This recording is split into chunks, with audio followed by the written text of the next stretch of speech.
Hola, ¿cómo están? Bienvenidos, estimado primero medio. Estamos estrenando nuevas herramientas para esta clase sobre la industrialización en Chile. Cuando hablamos de industrias, nos imaginamos que es una realidad europea, que es del siglo XIX y que ahora ya estamos en la cuarta revolución industrial y que en verdad Chile no llegó mucho. Pero si ustedes se fijan en ese mapa, vemos que la región metropolitana, podríamos actualizarla también para la quinta región, no es menor el uso de suelo que hay en distintas comunas. Obviamente va variando, pero ¿qué es lo que les quiero mostrar?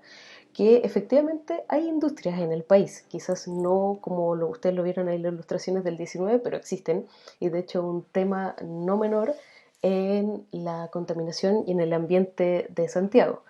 ¿Cómo era Santiago en el siglo XIX, el siglo que están estudiando, así como lo ven? De hecho, ¿por qué hablamos de Santiago? Porque desde siempre la historia ha sido bastante centralista y aquí tenemos una ciudad bastante marcada por lo rural, por ahí se ve el Cerro Santa Lucía, la Alameda y en general se ve harto campo. Temón para comenzar, adivinen cuál es. Espérenme, ahí.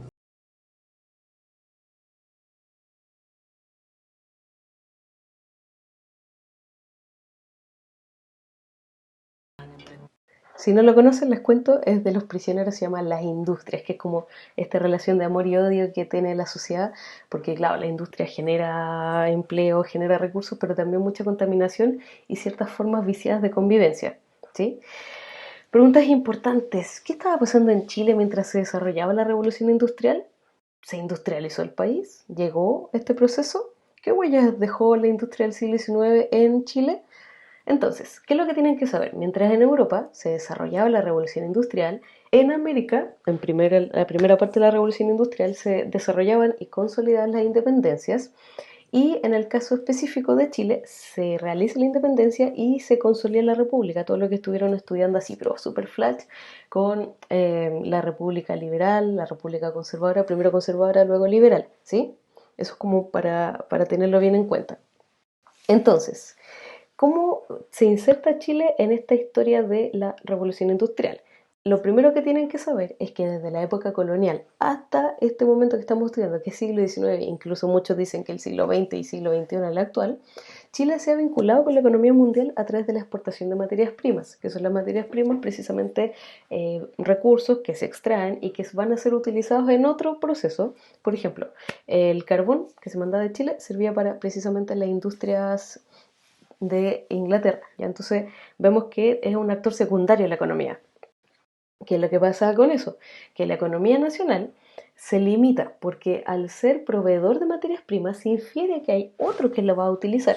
En este caso Inglaterra, Alemania y todos los países que ustedes vieron en las clases anteriores. Entonces, ¿cómo podemos describir la economía chilena y la historia de la industria así? Una triste historia, porque en verdad han habido momentos en que se ha tratado de industrializar el país, pero por nuestra historia pasada de proveer de materias primas ha sido muy dificultoso. Entonces, cuando reconstruimos la historia económica de Chile, tenemos que decir que históricamente al enviar materias primas hablamos de ciclos. Y si ustedes se fijan, entre 1850 y 1860 enviamos trigo, plata y cobre, materias primas todo el rato. Luego el salitre, una materia prima para la pólvora y para los fertilizantes, que eso reportó una cantidad impresionante de recursos que llegaron a Chile. Y en el siglo XX, en donde se diversifica un poco más con el cobre y hacia el final de la década del 20 otros productos, pero siempre relacionados con la materia prima. Una gran diversidad, pero materias primas al fin y al cabo. Entonces, ¿cómo se llevó el proceso de industrialización en Chile? Hacia fines del siglo XIX se entendía que, y con razones lógicas, que una industria era sinónimo de desarrollo o progreso, técnicamente. Esa es la palabra que se usaba en esta época, un progreso, es decir, que vamos a avanzar. Por lo tanto, se hicieron esfuerzos por armar una industria que era principalmente extractiva a partir del desarrollo de la minería. La hacienda, que es la gran unidad productiva de hacienda en el fondo del campo, se traen máquinas imitando la primera revolución industrial y se hacen grandes esfuerzos privados y desde el Estado invirtiendo algunos de los recursos que van llegando.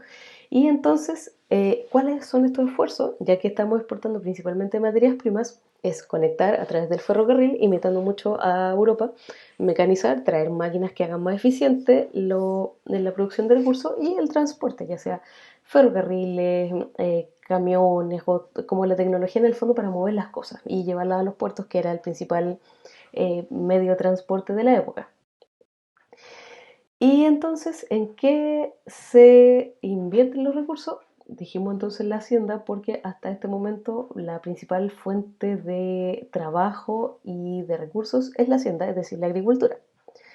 También se invirtió en el ferrocarril, en el alumbrado eléctrico, porque lógicamente hay que conectar las ciudades importantes junto con los puertos, junto con los caminos, por lo tanto una inversión no menor en seguridad es la electricidad y la SOFOFA, que eso tienen que investigarlo un poquito después, pero la Sociedad de Fomento Fabril en el fondo en español sencillo significa cómo nosotros los que estamos involucrados en esta actividad nos agrupamos para funcionar mejor, porque como dicen por ahí, en la unión está la fuerza. ¿Sí? Y muy interesante, en Viña del Mar, una ciudad que hasta la década del 30 era una ciudad muy diferente a la que tú lo conoces. Viña del Mar en verdad empezó a funcionar como una ciudad industrial. Luego en la década del 30 se reconvirtió en una ciudad turística. La CRAV está ubicada, no sé si les suena Villa Dulce porque ahí vivían, eran las habitaciones de los obreros de la compañía refinadora de azúcar de Viña del Mar. También se arman otras fábricas, como por ejemplo la Fábrica Nacional de Cerveza, la compañía chilena de fósforos, que usted le puede decir, oye, pero ¿a quién le importa un fósforo? Pero claro que importa mucho, porque en esta época recuerda que la mayoría de los artefactos no funcionaban con tanta electricidad, entonces un fósforo, un adelanto tecnológico demasiado importante para la época. Tenemos, mira, la compañía electrometalúrgica, en el 28, bueno, se ya va avanzando el siglo, pero estos son en el fondo como resultados de esfuerzos anteriores del siglo XIX. ¿Ya? Entonces estas son las primeras fábricas que van heredando, mira, fábricas de sacos de papel de Louis Philippe de nuevo, o sea, como cosas que para el día de hoy a nosotros nos parecen muy poco relevantes, pero que para la época era una industria muy importante y da mucho empleo. Entonces, ¿qué es lo que estudiamos en clases anteriores? La industrialización en el mundo trajo conflictos por las largas jornadas y extenuantes jornadas de niños, mujeres, adultos mayores, ¿sí? Las pésimas condiciones laborales. O sea, de hecho, las famosas 8 horas de trabajo fueron luego de unas manifestaciones, de tragedias, cosa que uno da por entendido en el día de hoy, fueron resultado de largas luchas sindicales y de explotación. Entonces veamos este video.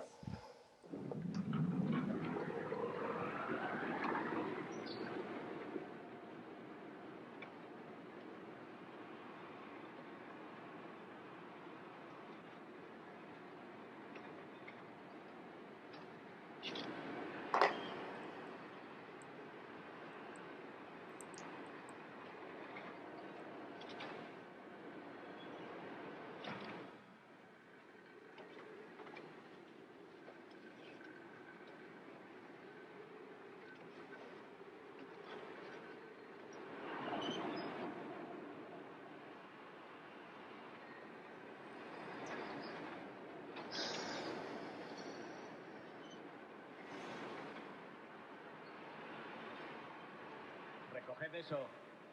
Ese cesto. Quita.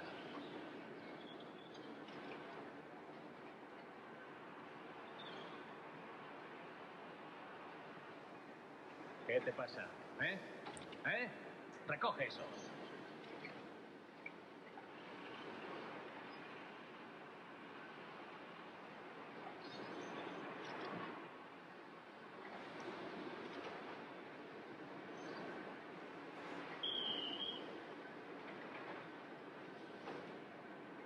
¿A qué esperas? Venga a recoger.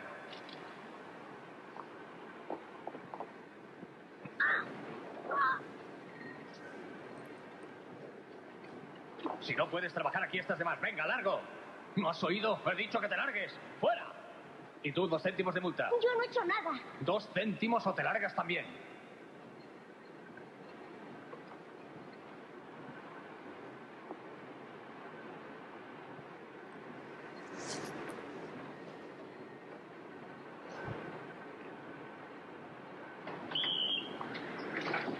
¿Qué te has creído? ¿Que esto es un cementerio o el depósito? Eso. ¿Por qué la traes aquí? Tírala en tu casa o donde quieras. No la quiero tirar.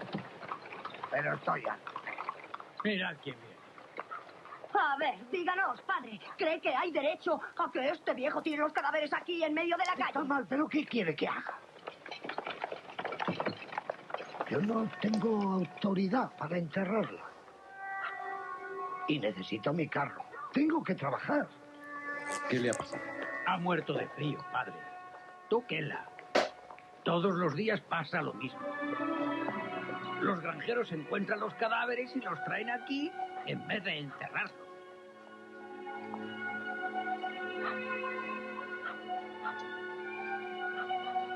¿La conoce alguien? Todo el mundo la conoce, padre. Trabajaba en la fábrica. Es Nini, la del chichi mojado. Tú, ladrón de patatas, quizás sepas dónde puedo encontrar a sus padres. Sí, allí. En la esquina, en el horno caliente. Por lo visto, sigues siendo muy amable con tus lectores. ¡Vamos! ¡Qué sorpresa! ¿Estás de paso? No, voy a quedarme. ¿Y qué opina tu obispo? Aquí hay competencia. ¿Cómo se te ocurre ir por la calle con este periódico? ¿Dónde lo has conseguido? Me lo ha regalado un socialista en la estación. ¿Tienes sitio para mí? En la primera página. Si tú quieres.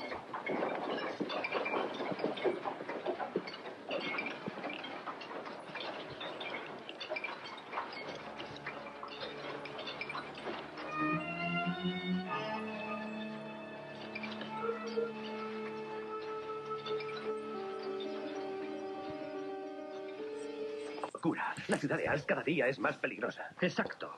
Nos insultan, nos roban y acosan a nuestras mujeres en la calle. ¿Cuántas fábricas de Als sobrevivirán a la crisis? Es muy sencillo. Si el gobierno no concede subvenciones, tendré que cerrar. Exacto. No habrá subvenciones. ¿Cómo? Pero usted prometió Lo que... he discutido con mis colegas del gobierno. Son reacios a una intervención estatal. Según ellos, las industrias belgas deben imitar las inglesas. Reducción máxima de los costes de fabricación para tener precios competitivos. ¿Pero cómo? ¿Reduciendo aún más los salarios? Es imposible. Sí es posible. Esta es la prueba. Yo les pago 1,60 franco por 14 horas de trabajo y Kumon 2 francos por 11 horas. Ja, y se queja de que va a arruinarse. No, señores. Si todos imponemos el mismo salario, aceptarán hasta 1,40 franco por 14 horas de trabajo. ¿1,40 franco con el kilo de pan a 60 céntimos y el saco de carbón a 1,50? Para eso más vale pagarles en patatas como nuestros abuelos. No sería ninguna tontería. El dinero se lo beben. No tendrán para vivir. No vivirán. Si las fábricas cierran. Señores, por favor. El verdadero problema no es la pobreza. Estoy totalmente de acuerdo, señor presidente. Señores, creo que en este momento sería muy peligroso rebajar los salarios. Están muy descontentos. Entonces, copiemos el sistema escocés. 3 obreros cada 4 máquinas. Y si contratamos a obreras en vez de a obreros, duplicaremos beneficios. Oiga, supongo que no lo dirá en serio. A mí, por el contrario, me parece muy interesante. Si lo hacen los escoceses, ¿por qué nosotros no? Por supuesto. 3 obreras cada 4 máquinas. 12, 13, 14 horas por noche, ¿eso dicen? ¿Qué ocurre? ¿No tienen suficientes accidentes en sus fábricas? ¿Cuántos muertos has tenido este año, Eugene? ¿Y tú, Adelán? Ven aquí. Llévate estas 2 a las 6 y les enseñas el funcionamiento de la máquina. A partir de hoy trabajarás en el 5. Venga, andando. Sí, pero... ¡Vamos! ¡El resto a las máquinas! Venga. ¡A las máquinas!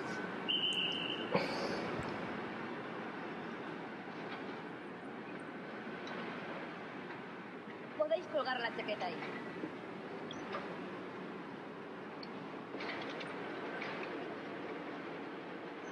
Cogéis un hilo y hacéis esto. Cuidado con los dedos cuando se pare la máquina.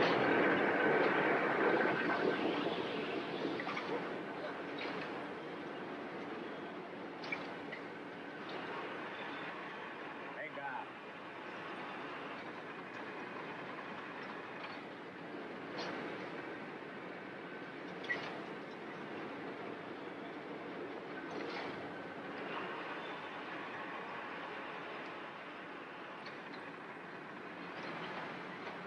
Se te va a enganchar el pelo. Es muy... No soy tan fiero como me pintan. Déjeme en paz.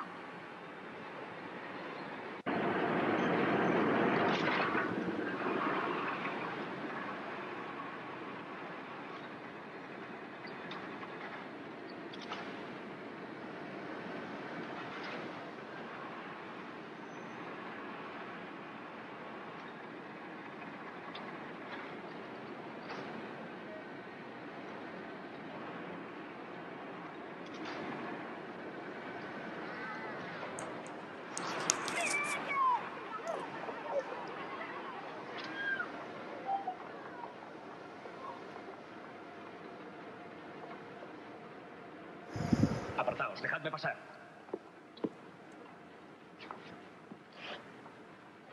Ha muerto.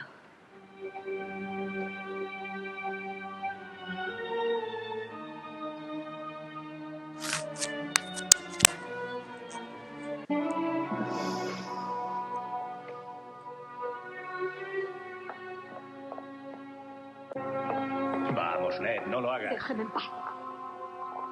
Vamos, Ned. No hace falta hablar flamenco para entender esto. ¡Fuera de aquí! Venga, a las máquinas. Todo el mundo, vamos.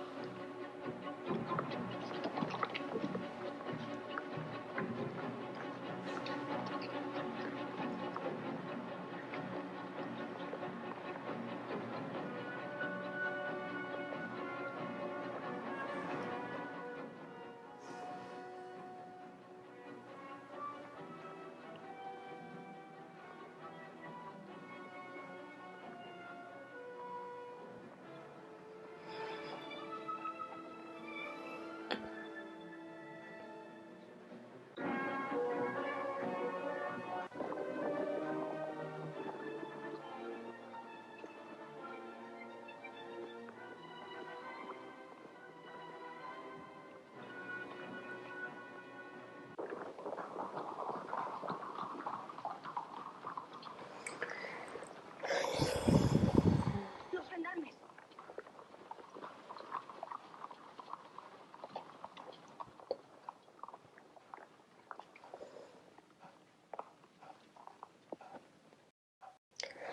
Uf, qué fuerte, ¿no? Esta película es un extracto, o sea, este extracto es parte de una película que se llama Daens, una película muy poco conocida pero demasiado potente para entender los desafíos y problemáticas de la revolución industrial, en primer lugar en los países europeos donde se empezó a desarrollar. Es el caso de un sacerdote católico que se compromete con estas reivindicaciones obreras a propósito de todos estos abusos del liberalismo económico desatado que asumía de que el Estado no debía regular nada. Y de hecho ahí está esa discusión súper potente entre los burgueses, ¿sí? Entonces, ¿qué tiene que ver esto en estos problemas que ocurren en el mundo?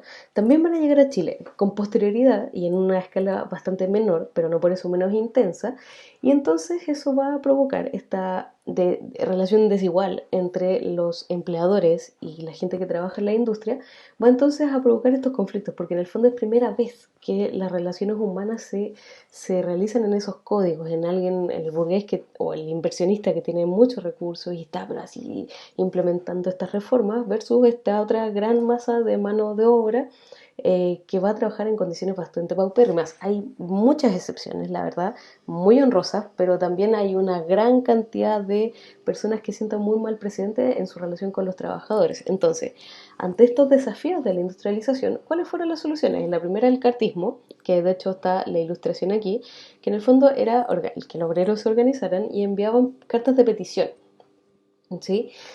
A los empleadores. Esta es una solución que descansaba en las buenas intenciones, sobre todo del empleador, ¿sí? Y la capacidad de sistematizar las peticiones no funcionó tanto. Hay ejemplos bastante exitosos, pero la verdad que no fue muy masivo el resultado.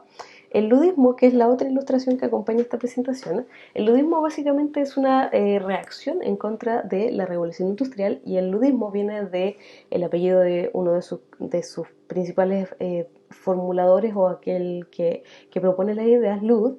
¿Y qué es lo que propone? Como sale muy bien en la ilustración, destruir la industria. Ellos dicen, ¿sabe qué? La revolución industrial, la verdad que benefició a unos pocos y ha dañado a mucha gente, entre los cuales se cuentan obviamente los obreros. Por lo tanto, solución simple, destruyamos las máquinas. Por motivos evidentes, no funcionó. La más famosa y conocida y relevante hasta el día de hoy en cuanto a sus efectos es el marxismo, que proponía toda una interpretación de la realidad. Va a decir entonces que hay dos grandes clases. Estoy simplificándola al infinito, por si acaso, ¿ya? Hay dos grandes clases, en el fondo el dueño del capital y aquel que trabaja produciendo para aumentar el capital de este uno. Entre los dos hay una lucha de clases, en lo cual los explotados o alienados, o en el fondo la gran masa obrera, se va a rebelar en algún momento y va a sacar del poder a estos dueños del capital y va a establecer un nuevo orden que hasta el día de hoy no se ha implementado necesariamente. Un ejemplo de aquello fueron algunas de las revoluciones liberales que estudiaste, o revoluciones en verdad, sobre todo la última oleada, inspiradas por el marxismo y el socialismo científico, o utópico también otras. Estoy hablando en términos muy, muy conceptuales, pero en el fondo vemos que todo esto tiene efectos en la Europa del siglo XIX. El marxismo va a ser entonces una de las interpretaciones que más trasciende la historia de la humanidad. El marxismo del XIX no es igual al actual, pero en el fondo la esencia es la misma. Y en el fondo hay dos de estos grupos sociales, de estas clases que le llama Marx, que se van a enfrentar. Y eso es como interesante porque en el fondo en el XIX eso era una realidad muy evidente, porque había este grupo de inversionistas, de gente muy adinerada que está entonces haciéndose mega ultra conocida, implementando grandes transformaciones que de repente no respetan los ritmos sociales, ¿sí? Y derivados del marxismo sería el socialismo, que plantea entonces cómo llegar a esta nueva sociedad en la cual funcionen mucho mejor. El marxismo plantea la idea y el socialismo la pone, digamos, de ahí viene el término científico, y le pone como un cómo hacerlo, y que va a ser después muy importante para el resto del siglo XX. Comienza en el XIX en todo este contexto de grandes transformaciones, de industrias que están funcionando, ¿sí? Y viene otra ideología derivada de todo este contexto. Cuando ustedes aíslan el contexto de una ideología no se entiende demasiado o no en la profundidad. Pero cuando vemos qué es lo que está pasando en Europa, estas industrias y muy bien representadas en el extracto de la película, vemos que en el fondo hay una sensación de desesperación, de que este mundo está cambiando, está mejorando para algunos, pero también empeoró para otros. Y en ese sentido el anarquismo también surge en esta época, en este siglo XIX, demasiado intenso, sobre todo hacia el final.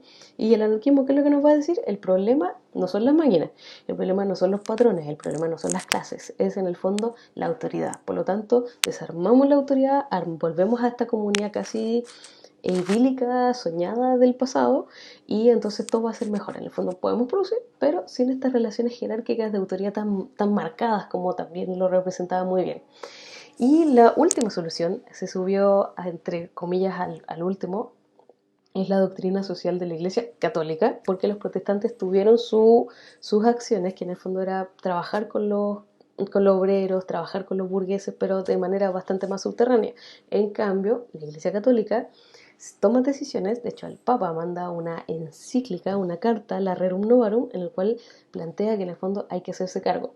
Pero lamentablemente fueron más buenas intenciones que acciones mayoritarias, concretas, que sí las hubo, ciertamente, pero lamentablemente, muchos casos quedó en las buenas intenciones.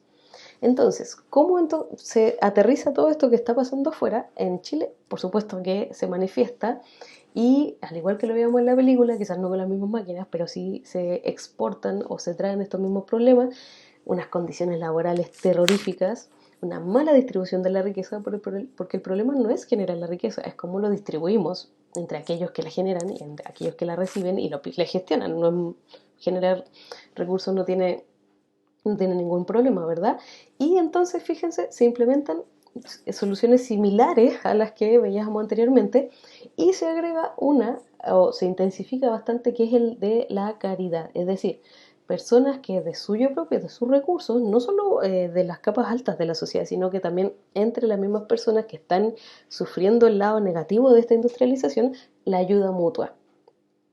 Y creo que este funcionó. Ah, sí, sí funciona. Esta canción es muy buena. Muy, muy buena.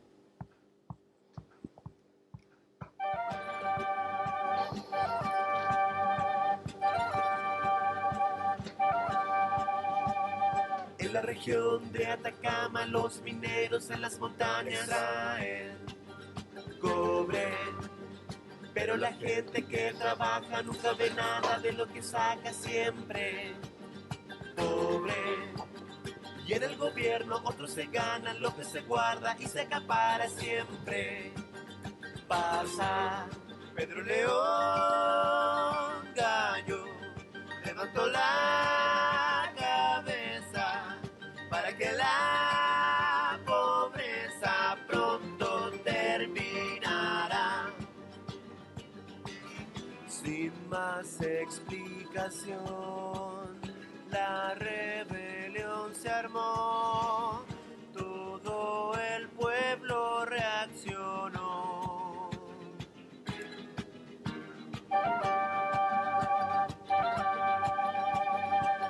entusiasmo la población bandera alzó en su pabellón una propia. Mineros, pastores y agricultores tomaron sus armas, no había temores, justicia en marcha. Y en el palacio el presidente estalló con rabia de mente hacia la gente. Pedro León Gallo, cerca de La Serena, triunfó con su revuelta contra el mandatario. Sin más explicación, la rebelión triunfó, el presidente enfureció y más soldados envió.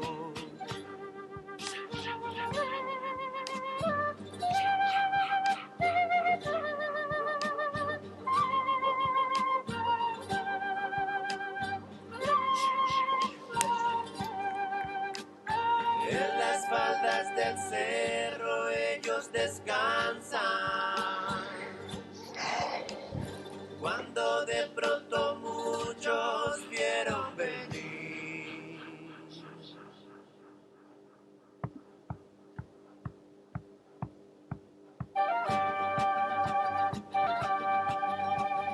Todo el ejército insurgente se preparó para defenderse con sus armas. Por todos los frentes fueron rodeados, reducidos y desarmados todo el pueblo. Y la bandera de Atacama por la chilena fue reemplazada, fin del sueño. Pedro León Gallo, así fue derrotado. Todos sus ideales fueron exiliados. Así es la situación. Fue electo otro señor. Pedro León Gallo volvió. Su hazaña se recuerda hoy a través de esta noble canción. Homenaje al pueblo luchador.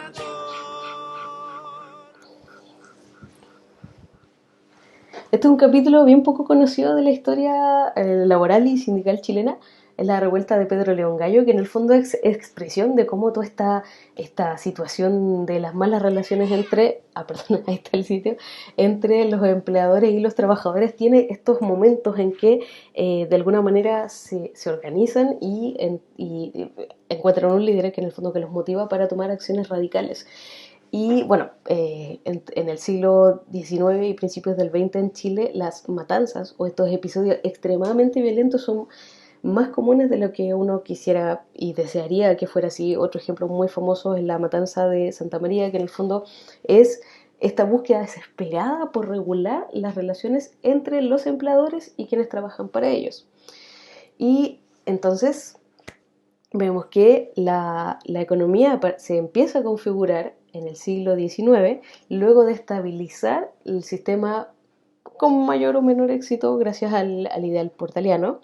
Se consolida este modelo autoritario y entonces se empieza a estabilizar la economía chilena y se toma, entre comillas, la decisión de industrializar, pero con el foco en la extracción de materias primas. Y la economía entonces se va a organizar de manera tal de asegurar la provisión de estos recursos o materias primas que van a alimentar la revolución industrial de Europa. Y eso después hay ustedes en el correo que les mandé, están las actividades que pueden desarrollar a partir de la información del libro y los recursos complementarios. Y una cosa que les iba a decir, una cosa que me parece fascinante, muchos de la revolución industrial que están estudiando, que ha sucedido en Europa, sí o sí se alimentó gracias a materias primas chilenas. Y también esas mismas materias primas se procesan en Europa, en las distintas industrias y cosas que ustedes analizaron ahí en los mapas, y van a regresar manufacturadas, es decir, procesadas a un precio el doble, el triple, quién sabe cuánto de valor, y completan el circuito. Así que Chile se conecta con la economía del siglo XIX, sí, siempre. Se conecta a través de las materias primas y también del comercio, porque en el fondo es un círculo que va y viene. Así que espero que esta breve clase les haya servido. Igual revisen los recursos, hagan la actividad y cualquier cosa estoy conectada en el correo. Que estén muy bien. Chao, chao.